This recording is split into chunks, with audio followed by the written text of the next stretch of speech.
I am Lydia. I've been married for 3 years and am a stay-at-home mom with a husband and daughter. My husband, Robert, works as an office employee. He's cool and reserved, but he works hard for our family. One day, I received an unusual phone call during his lunch break. Curious, I answered the call, assuming it must be something urgent for him to call at this time.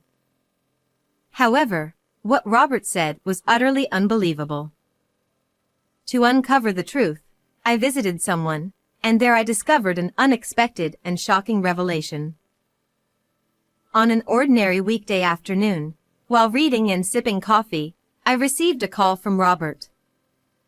He rarely calls during work hours, so I was surprised. Immediately after answering, Robert began saying incomprehensible things. His voice sounded lower than usual, and I sensed both anger and confusion through the phone. I couldn't grasp the meaning of what he was saying, but he continued.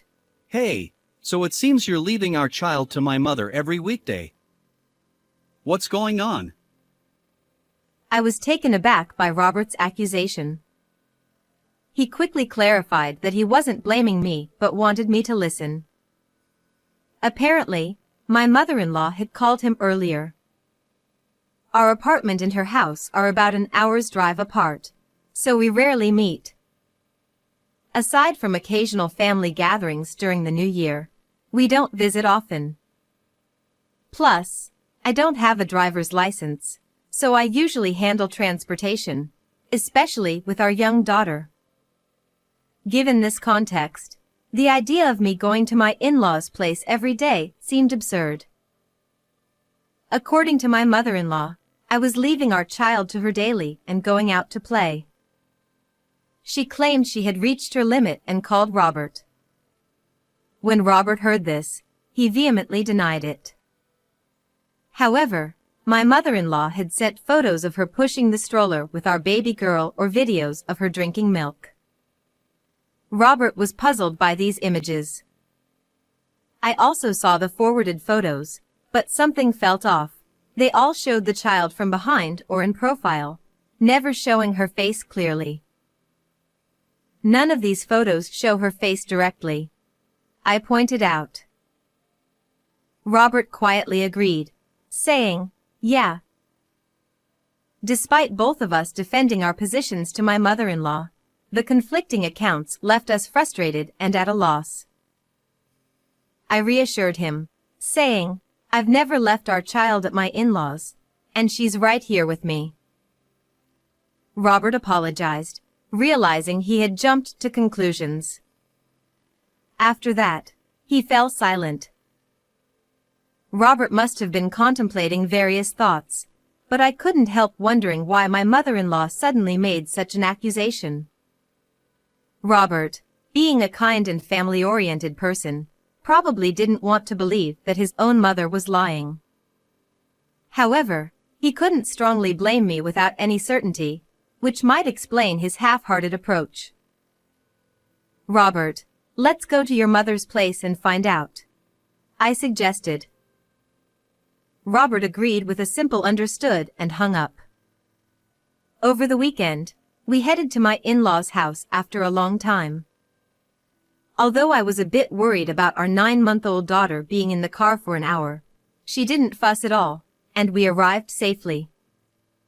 When we pressed the intercom, hurried footsteps echoed, and the door opened. There stood my stern-faced mother-in-law. Robert said, "Mom, we'd like a detailed explanation." She sighed and replied, "Honestly, Weston claims Lydia has been leaving her daughter to him, so I wanted to hear Lydia's side of the story." Robert and I exchanged glances, both puzzled. Weston, Robert's brother, had been married but divorced within 6 months due to some trouble. Even though my interactions with my in-laws were minimal, the idea of Weston and me being connected was absurd. Robert had tried explaining this to my mother-in-law, but she remained stubborn. Still, I couldn't see her as someone who would lie. Those photos. Weston took them, right? I asked. My mother-in-law nodded. Strangely, all the photos showed my mother-in-law's arms, body, and face, clearly taken intentionally from that angle. Given the context, it was likely Weston, but as expected. I sighed, unstrapped our daughter from the baby carrier, and showed her to my mother-in-law. The last time you saw our daughter was when she was about a month old, right? It's been 9 months since then, so her appearance has changed. But this child is undeniably ours. As my mother-in-law peered at our daughter, their eyes met. Our daughter smiled, but my mother-in-law's expression tightened. Clearly, the child she had cared for looked different. Robert also didn't seem to see his mother-in-law lying, and there was silence between us. At that moment, we heard the sound of the front door opening, and someone said, "I'm home." Robert and my mother-in-law headed toward the entrance, and I peeked from the slightly open living room door. There, Weston was holding a baby who appeared to be about the same age as our child. Curious about this strange phenomenon, both my mother-in-law and Robert questioned Weston. However, Weston confidently insisted on some outrageous claims. The more we listened, the more nonsensical his statements became. Then, a shocking revelation emerged. Weston chuckled and said, "Oh, so I've been caught." Naturally, Robert confronted him, asking, Why would you do such a thing? Weston's response was unexpected. Well, I dislike both Robert and Lydia. While it made sense for Robert, since they're brothers, I couldn't fathom why Weston disliked me, someone he had no connection to. According to Weston, Robert's annoying habit of outperforming him at work was the reason. Interestingly, both Robert and Weston worked at the same company. Their workplace was owned by Robert's uncle, and it followed a pattern where young male family members joined, gained experience, and eventually became independent, strengthening ties between companies. However, despite Robert's rapid promotion to a managerial position, Weston remained an ordinary employee. Frustrated, Weston expressed his selfish opinions. But then, he took it a step further. You know, Lydia, the reason I got divorced was because of you. Honestly, you're cuter than my ex-wife Anna, and she got jealous and asked for a divorce. I had only met Anna once, so her opinion of me hardly mattered. Weston's dislike for Robert led him to concoct a plan to harass his despised brother. Suddenly, our daughter started crying, sensing the tension. As I tried to soothe her, Weston glanced at her and remarked, Ugh, she's not cute. That was my breaking point. I vowed to teach this incredibly rude Weston a lesson. I was ready, no more holding back. Before any of us could speak, my mother-in-law raised a crucial question. So, whose child are you holding? We had all wondered the same thing. Upon closer inspection, the baby's features did resemble ours. Weston's response, however, was mind-boggling. Oh, it's my child with my ex-wife. The shock was palpable. After all, Weston and his ex-wife had divorced 2 years ago, and this child looked about the same age as our daughter. Weston broke up with Anna 2 years ago. Would it be strange? Weston briefly showed panic before regaining composure. No, right after we split, I found out she was pregnant, and, well... But his statement had an obvious contradiction. If you knew about the pregnancy 2 years ago, the child would be around 18 months old, right? I pointed out. Weston stumbled over his words, and Robert added, You said that Anna was married to a rich man after divorce with you. Finally, Weston's confident facade cracked, revealing his anxiety. Did I really say that? Ha ha ha. His face was smiling, but his eyes darted left and right, clearly flustered. Just then, Weston's phone rang. He panicked, muttering. I remembered Anna said she'd call later. I swiftly snatched his phone away. Weston reached out to retrieve it, but Robert intervened. I pressed the call button, and Anna's voice came through. Hello? Listen, my husband is coming home early today, so could you return our daughter around 4 p.m.? She chatted away, assuming she was speaking to Weston. When I introduced myself, there was silence. After a few seconds, Huh? Why are you there? clearly agitated, Anna demanded an explanation. I instructed her to come over and hung up. We waited for about 30 minutes until Anna arrived. As soon as she entered the living room, she snapped at Weston. Why did you get caught? Weston stammered, explaining how he misunderstood Anna's pregnancy timing, given that she was now married to someone else. Anna's anger flared. This idiot. And why did you tell your mother that Lydia's child was yours? You should have said it was your girlfriend's child. She grabbed Weston's collar, furious at his honesty. Upon further inquiry, it turned out that Anna divorced Weston 2 years ago and remarried 6 months later. While the reason for their divorce seemed to involve me, there was another significant factor. Weston had accumulated substantial debt, making repayment impossible. So, they faked their divorce. Legally separated, Anna married a wealthy man who had been pursuing her. Despite the fake divorce, their lingering feelings remained. Anna withdrew money from her new husband's savings to help Weston repay his debts.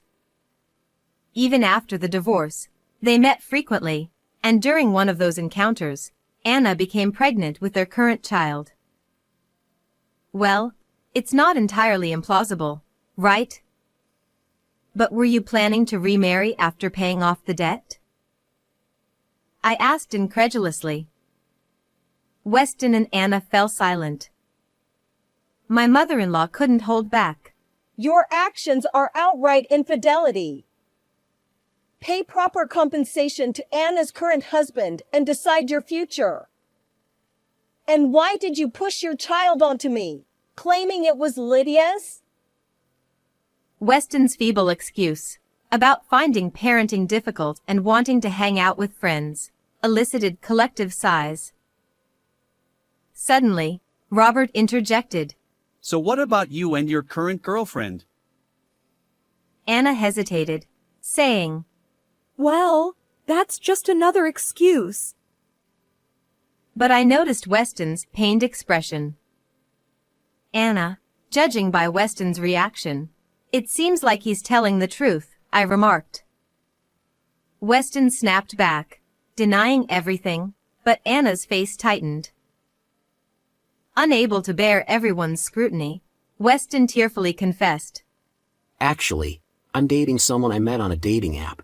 She's pregnant with our child, and we plan to get married eventually.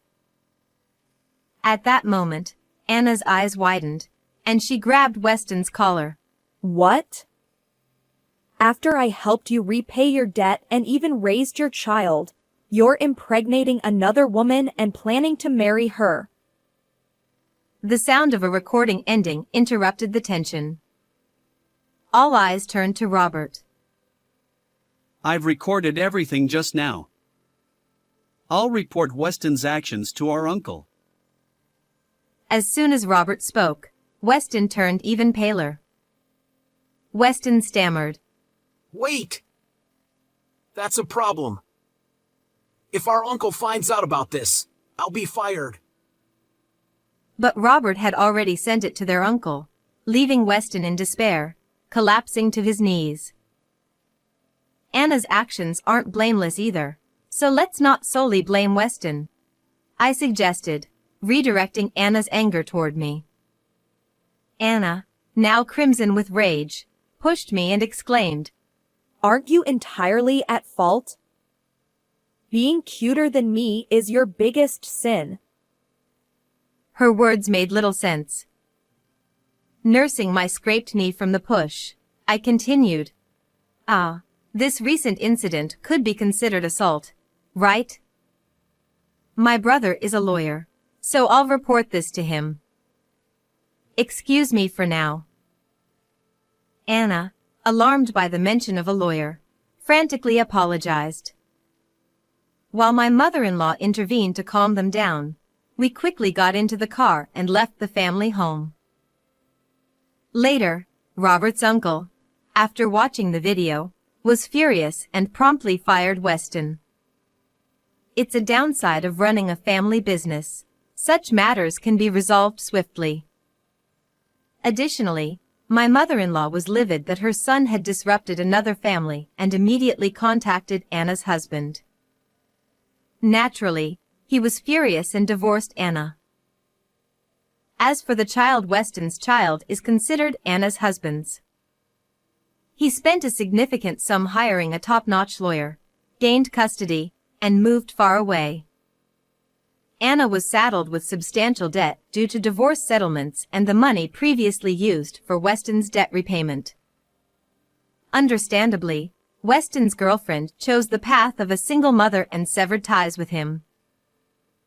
This incident prompted us to visit the family home more often, deepening our relationship. Currently, our relationship with my mother-in-law is excellent. Regarding Anna's assault, I consulted my brother, who advised, She should reflect on her actions. Ultimately, Anna compensated me with a few $100s in a settlement. With that money, I could buy clothes and toys for our daughter.